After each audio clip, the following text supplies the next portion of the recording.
Thank you very much.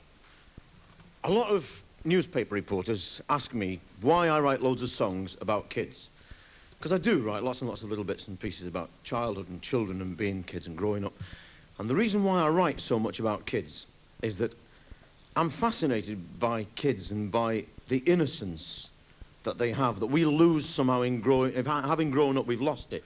They have still got it. Little kids are sort of dead honest. They don't lie. They'll say the first thing that comes into their mind, whatever occurs to them, they'll come out with it.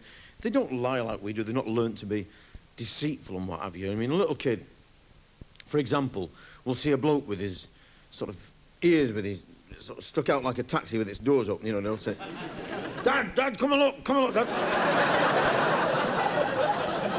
That bloke's head's trying to fly away. Come along, Dad, he's trying to fly away.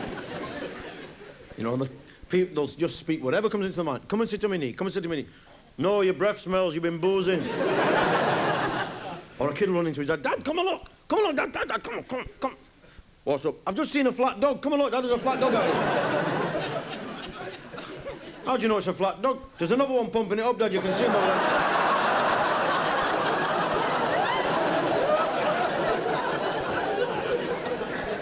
No, that's not a flat dog. The little one's sick and the big one's shoving it to hospital, son. That's what's happening.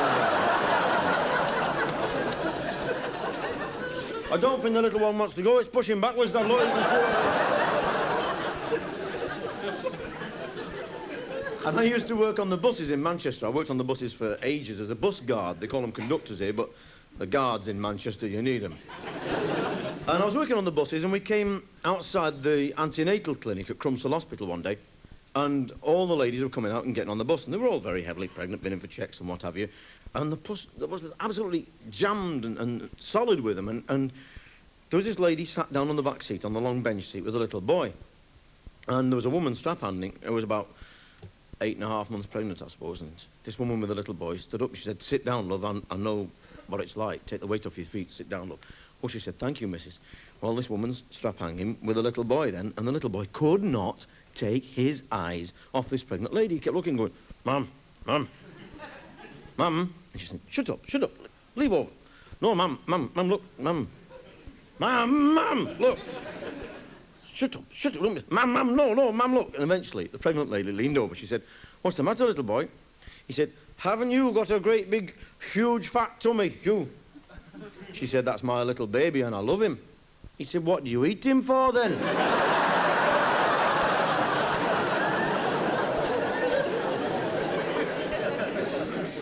And I remember my own particular childhood with a great degree of fondness. You know, my own particular childhood was very strange, but I remember sort of that innocent time of childhood and making your own amusements. You know, make those fantastic fantasy games and making all your own amusements, because we didn't have Action Men and tank of toys and all this business. Then we had to make all our own, you know, playthings up. Like we used to push my gran on the fire and watch her jump off and that, you know.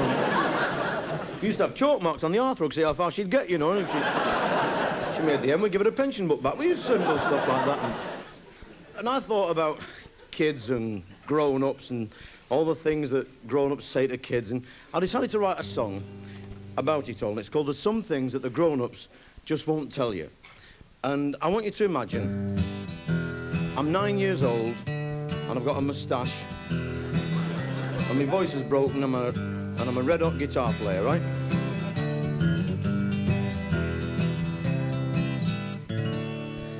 Why doesn't a ball stay up there when you throw it up in the air? That tortoise what we've got at school, why doesn't it grow hair?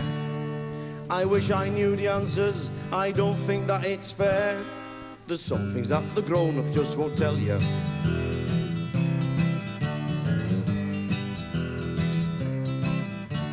And why don't little ball bearings grow up to be big? Why can't you get bits of bacon and make them back into a pig? They say they don't know the answers, but I think that's a whopping great big huge fib. There's some things that the grown-ups just won't tell you.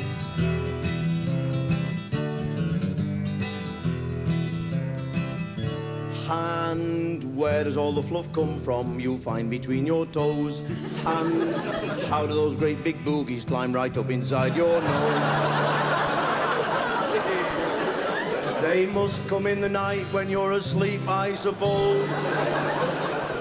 But there's some things that the grown-ups just won't tell you.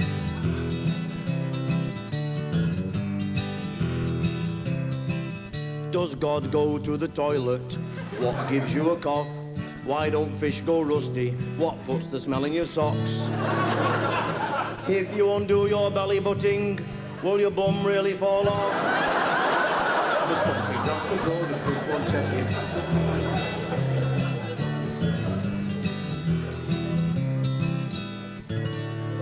Why doesn't rain fall sideways or even upside down? Why don't your knees bend backwards? Why do worms live underground? You eat food all different colours. Why does it all come out brown? There's something that the grown-ups just won't tell you.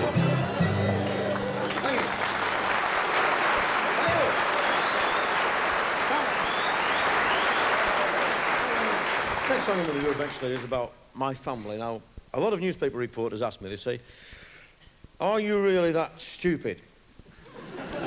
The only answer I can make in all honesty is yes, absolutely. And it's not really my fault because I come from a long line of nutters. A long line of headbangers. I'm the ultimate progression in a long line of headbangers. I want to tell you about one of them now, my sister. My sister is definitely not on this planet. She's definitely 9 pence to a shilling, my sister, I'll tell you. And I'm going to tell you some true stories now, and these are, honest to God, cross me heart, hope to die, true stories. My sister used to work for a funeral director in Manchester. She used to help him answering the phone, typing the letters out, showing people into the chapel of rest when they come to look at the stiffs, you know, and she used to help him laying him out in the back room as well, because I don't know if you know this, you know, they put rouge on you and things. I don't know if you know this, but they don't leave you as you are when they find you, you know, when you snuff it. With the tyre marks on your head and all that bit. You know, they do you up, you know, they put rouge on, they paint the marks out, and if you've got false gnashes, they take them out and clean them and all this bit, and best whistle and flute on. Some people look better dead than they did when they were alive, you know. And she had two in one day. She had this big docker in from, like, Salford Docks, big, huge fellow with muscles in his spit, enormous he was. And he was very brown-bred, and a little insurance man, a man from the Prue, a dead small fellow with a touch light, and she took the teeth out and cleaned the hamsters, and she got them mixed up. She did. I put them in the wrong one. So this docker went off looking very miserable about being dead, because his mouth had all gone like that. And his relatives came in there saying, oh, what a shame, oh, terrible, isn't it? What a blessing he was took. He'd never have lived here if he'd lived, would he? You know what I mean? And the little insurance man went off looking deliriously happy about being dead. He'd been grinning like that. And she had one came in from the morgue. It was not very good, this one. It looked, it had been in post-mortem, you know, and it had, you know, all the blanket stitching up here. Knit 1, purl 6, drop 7, it's all... Mad lot. And she's got this one in, putting the rouge on. And the doorbell rang, so she covered it with a sheet, and she went to the door. And opened the door, and there's a bloke stood there, in a white coat with all the pens sticking out of his top pocket, and the bleeper and everything, you know, the little black bag. He said, good afternoon, he said.